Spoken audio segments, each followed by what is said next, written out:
So what should happen to Attorney General Holder for his role in the multiple scandals?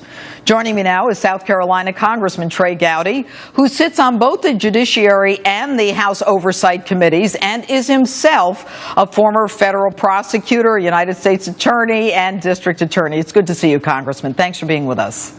Good to see you, Judge. Thank you for having me. My pleasure. Congressman, what should happen to Eric Holder? You know, Judge, when I was listening to your opening statement, I found myself sitting here not as a congressman, but as a former prosecutor with this overarching sense of sadness that the Department of Justice that you so aptly described as a citadel of justice, represented by a lady who wears nothing but a blindfold, has been politicized and is the subject of ridicule and scorn and a lack of confidence. And then I think of the top law enforcement official in the country. And there are discussions of criminal conduct, and he's become nothing, in my judgment, but a political tool. He's not a prosecutor.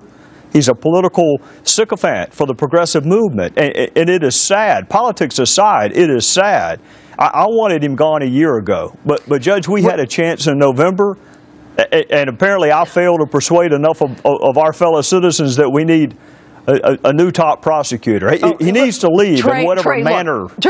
Congressman, you have experience with this Attorney General in your role on the House Oversight Fast and Furious. You guys held him in contempt, not just Republicans, but Democrats as well.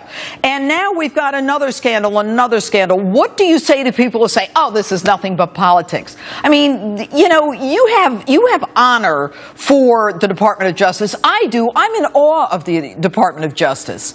And now it's become, as you say, you know, it's almost a political operative. Am I wrong?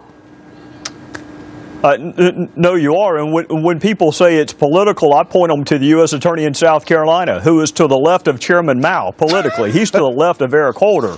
But he's doing a phenomenal job because he doesn't politicize the office of United States Attorney in South Carolina. He doesn't believe in the death penalty, so he doesn't participate in the decision making. But he doesn't try to legislate, and he doesn't try to enforce a progressive agenda. And that's my frustration with this Attorney General. He sues states when it's politically advantageous to him to sue them. He talks about immigration and the ability to break our immigration laws as a civil and human right, which is the last thing I ask him about. Congressman, but you know what you're talking about now, and I happen to agree with you, those are, as you say, those are somewhat political issues. And as you and I both know, we're not supposed to be political in a position as a chief law enforcement officer, but it's worse than that. The guy is lying to Congress. He's arguing executive privilege when you guys get too close to things. He doesn't answer. He is dilatory in his responses. And now it appears that he lied on May 15th in front of the House Judiciary.